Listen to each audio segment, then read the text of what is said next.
Nanti di sesi kedua juga ada semacam dramatic reading yang mengisahkan tentang Tuan Trondheim, tapi dari sudut pandang buku.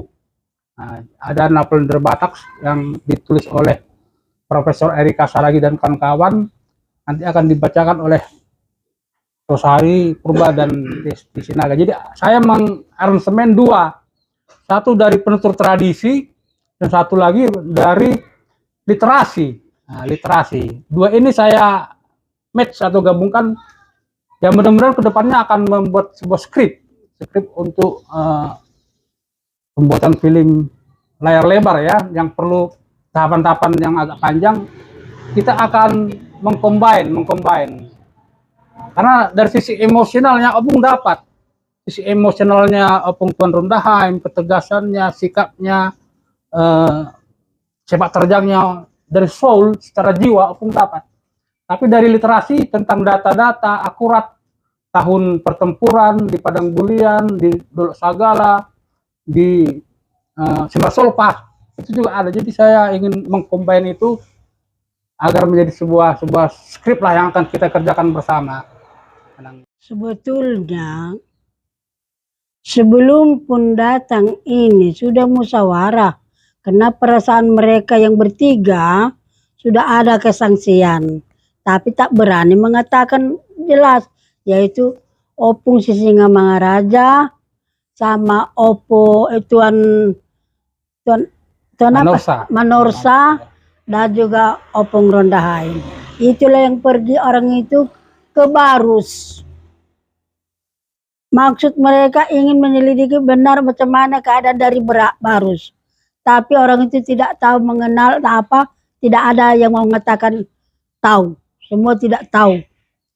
Tapi Opung Trondheim sudah ada gerak-gerik di dalam batinnya. Jadi eceknya musyawarah itu pulang. Ada yang pulang ke Banjahe, ada yang pulang ke Opung Sisingamangaraja ya, ke Toba lah balik Bakara. Bakara ini.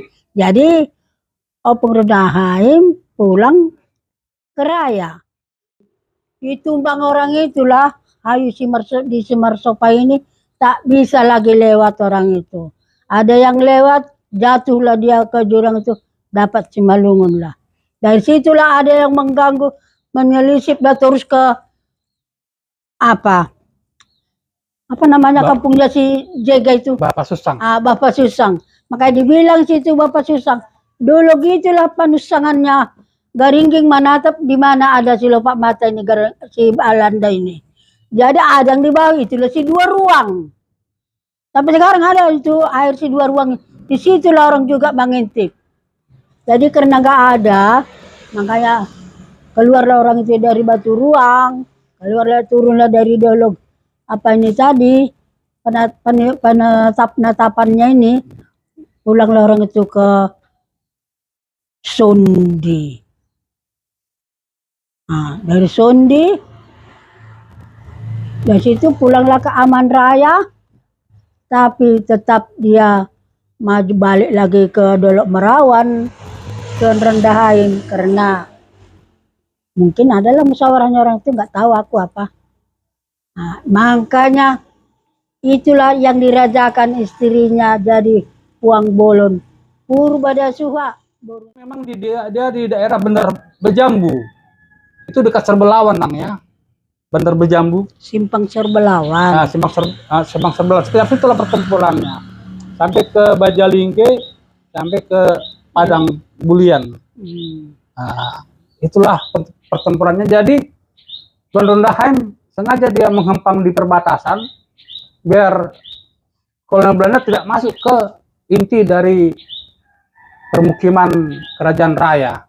Nah, jadi dia memang mencircle di barrier sekitar tebing tinggi agar tidak bisa masuk. Dan pada saat itu memang 1888 kerajaan Siantar sudah dapat pengaruh dari kolonial Belanda. 1888 Sangawalu menandatangani sebuah perjanjian. Jadi memang kerajaan raya lah yang memiliki power untuk tidak bisa celah masuk dari pasukan kolonial Belanda.